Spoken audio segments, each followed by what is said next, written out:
Hi friends, in this video we are going to solve exercise 2.1 question 7 from inverse trigonometric function step by step for you.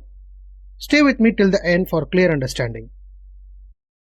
A surprise is waiting for you in the end.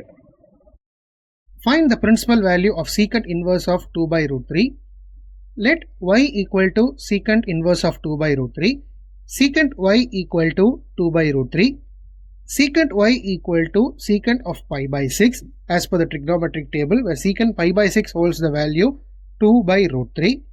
So therefore y equal to pi by 6. So the principal value of secant inverse of 2 by root 3 is pi by 6.